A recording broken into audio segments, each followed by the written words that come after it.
Meus irmãos, a paz do Senhor. Meu nome é o Anderson Gonçalves, sirvo a Deus na Assembleia de Deus em Ji-Paraná com o pastor Sadraque Muniz. Hoje nós vamos comentar mais uma lição. Desta lição que estamos estudando sobre exortação, arrependimento e esperança. O ministério profético de Jeremias. Ao longo de pelo menos 4 aulas, nós temos estudado sobre lições importantíssimas. E hoje, na lição de número 5, nós vamos estudar sobre o início do cerco de Jerusalém. Essa lição ela é importante e antes de comentar sobre ela, gostaria que você que está assistindo comentasse, curtisse e compartilhasse. Assim, nós conseguimos alcançar diversas pessoas, professores e jovens e ser bênção na vida de muitas pessoas. Bem, o texto principal diz: Eis que hoje ponho diante de vós a bênção e a maldição. A bênção quando ouvirdes os mandamentos do Senhor, vosso Deus, que hoje vos mando. Está escrito em Deuteronômio, capítulo 11, versículo 26. Logo no texto principal, nós falamos sobre a importância das decisões. E aqui eu gostaria que você, professor, comentasse com o aluno sobre a importância das decisões.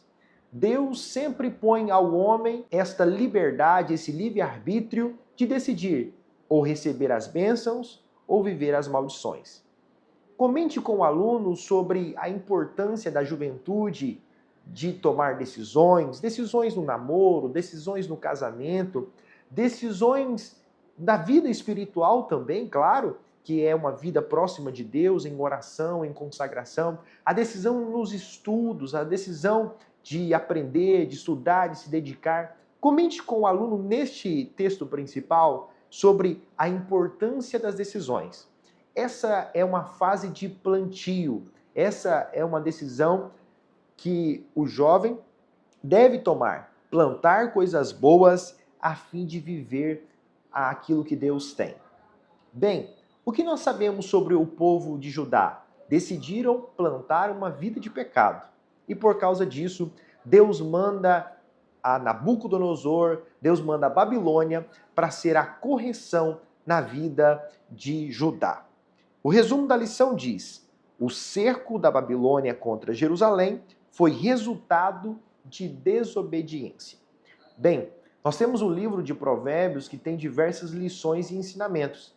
E nós sabemos que a obediência, ela nos concede muitas bênçãos.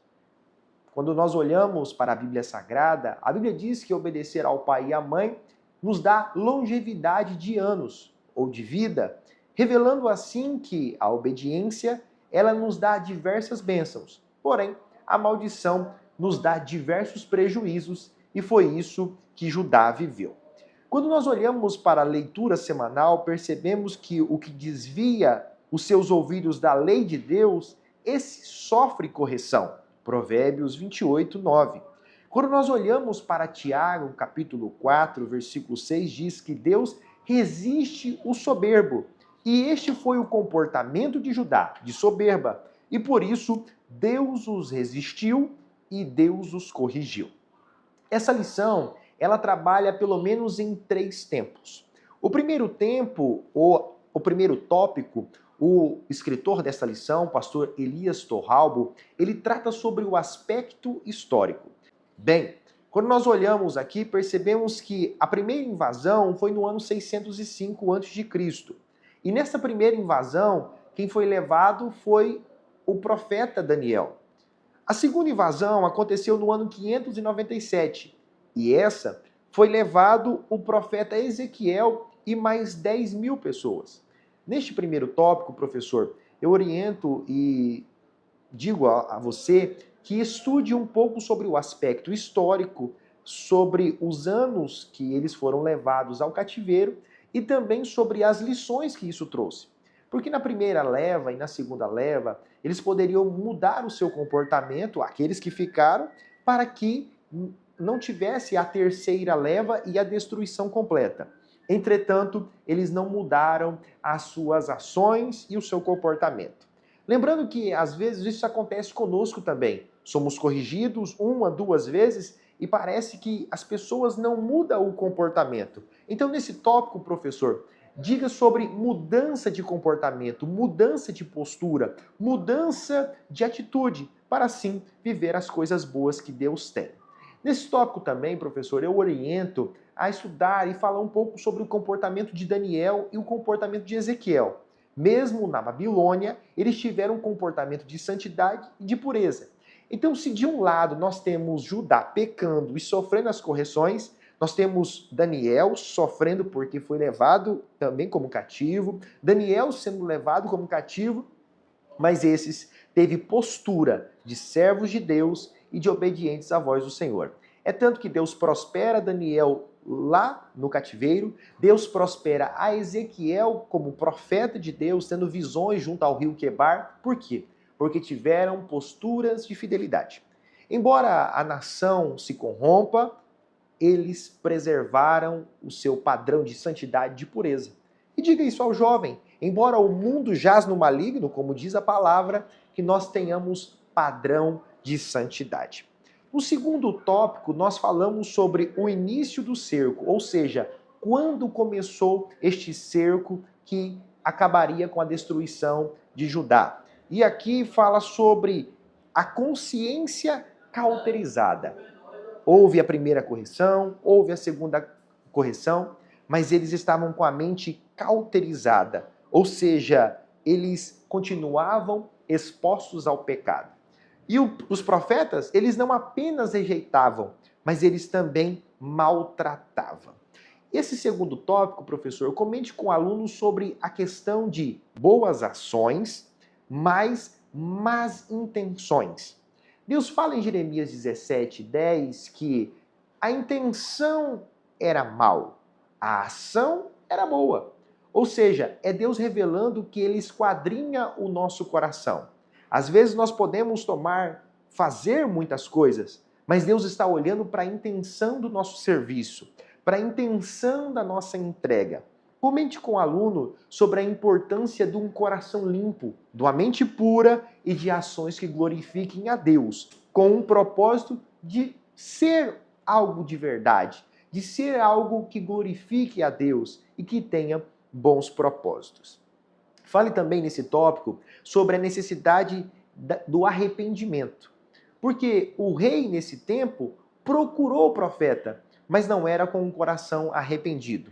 Comente sobre a importância de se arrepender de verdade, de um arrependimento genuíno, a fim de que o nome de Deus seja glorificado. Quando chegamos ao terceiro ponto, diz: prevenir é mais sábio do que remediar. Ou seja, havia uma sentença de correção, porém, eles não quiseram mudança. Mas agora é o rei que envia representantes ao profeta para consultá-lo. Ou seja, até o capítulo 20, nós temos Jeremias indo ao povo. Mas quando chegamos ao capítulo 21, agora é o rei Zedequias que vai até o profeta. Mas quando nós olhamos para a ida dele, ele não estava indo com o coração arrependido, e sim querendo apenas um livramento. E Deus dá a eles uma sentença: eu pelejarei contra vocês. Ou seja, Deus percebeu que o arrependimento e que não havia arrependimento sincero, e por isso Deus tratou ao povo. O que essa lição nos ensina? Nos ensina que nós temos que aprender com a história, né? Nós temos que aprender com os erros dos outros, a fim de que nós não caiamos nos mesmos erros.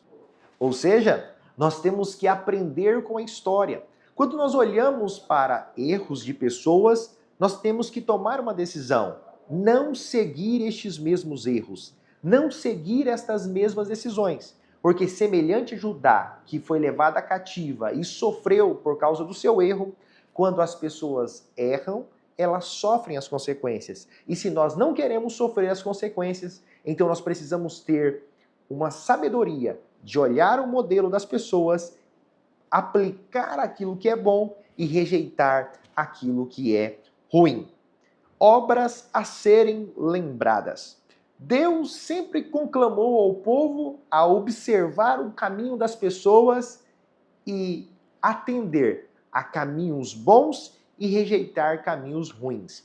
Nesse tópico, professor, fale com o aluno sobre a importância de observar o caminho, ouvir os mais velhos, ouvir os mais experientes e, por fim, não errar como eles erraram e ouvir os seus conselhos, a fim de que sua história seja uma história de bênção. Concluímos essa lição revelando que o cerco de Jerusalém gerou destruição para Judá, mas observando o seu comportamento e o seu costume, nós percebemos, não queremos ter um final de destruição, queremos ter um fim de bênçãos de Deus. Nesse sentido, nós precisamos obedecer a Deus, a sua palavra, não ser como Zedequias e como Judá, mas precisamos ser como Daniel e como Ezequiel, que tiveram bons caminhos, viveram coisas boas. Eu me lembro aqui agora, inclusive, das palavras de Paulo a Timóteo, quando ele orientou e falou: segue estes caminhos, ou seja, caminhos de vida, caminhos de bênção. E por fim, professor, oriento a você que diga ao jovem sobre a importância de ler o livro de Provérbios. O livro de Provérbios é um livro de conselhos, assim que esse jovem seja bênção, seu plantio seja bom e a sua história seja uma história de vitória e não uma história de destruição. Espero que este comentário desta lição seja bênção para a sua vida, professor, e para a sua vida também, aluno. E que você siga comentando, compartilhando as nossas aulas e que Deus abençoe. Semana que vem nós estamos de volta.